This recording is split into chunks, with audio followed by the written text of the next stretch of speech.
Okey, baik. So, yang ni adalah poket. So, Una nak tunjuk kat perempuan macam mana kita nak buat poket ni. So, yang ni kalau perempuan tengok gebu-gebu ni kan, yang ni Una dah tonyoh lah, senang cakap.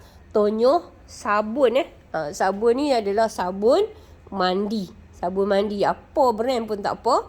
Okey. Okey, baik. Jom Una kita buat. So, letak mulut poket tu macam tu.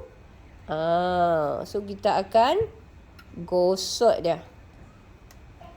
Okey, perempuan kena pegang tu bagi kemah lah. Kalau ikut poket tu kan, poket tu besar daripada tangan Luna kan. So, kepanasan ni dia kena bagi elok. Okey, so nampak tak apa yang Luna buat? Poket ni dia kena turun ke bawah. Turun ke bawah. Macam tu. Okey. So, dekat hujung tu.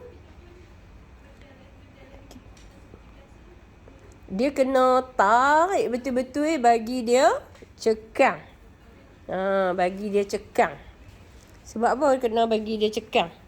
Sebab dekat bawah dia tu kita nak kita nak dia bulat elok. Kita nak dia bulat elok. Dia tak ada bersegi-segi.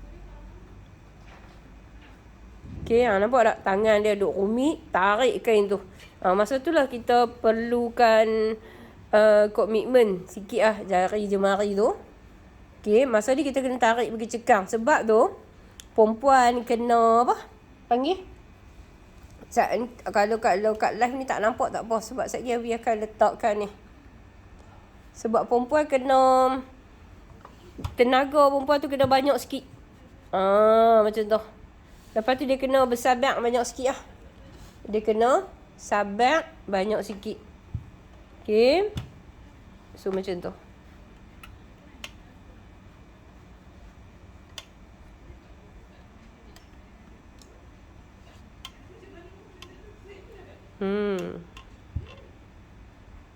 Basi tu kena besar. Sebab apa tau basi tu kena besar? Sebab senang kita nak tarik dia.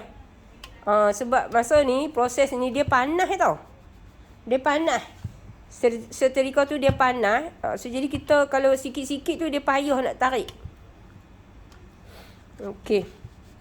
So, kita kalih kot ni pula. Kot luar dia lagi. Kalau boleh, kalau kita tak kalut-kalut, kita biar berehat, bagi dia berehat sat lagi baru kita potong.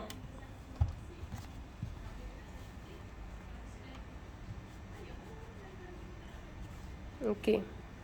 So, kali kot noh. Kali dulu. Tu rupa dia. So, tu rupa dia. Nampak kemas kan?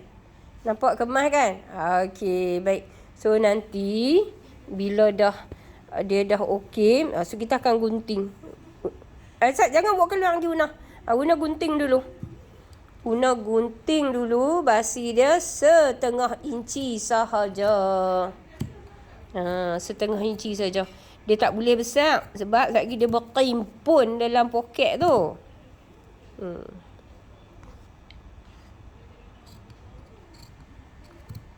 Okey.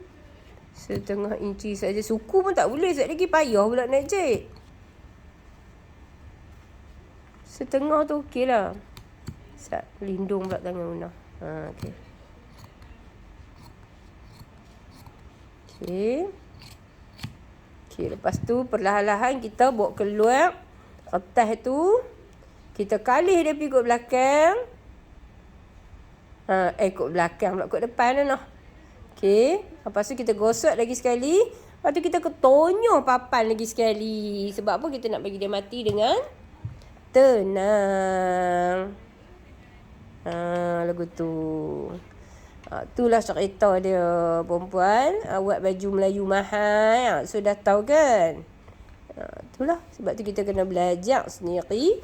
Dan boleh ambil tempahan. Okey. Itulah caranya. Bye. Assalamualaikum.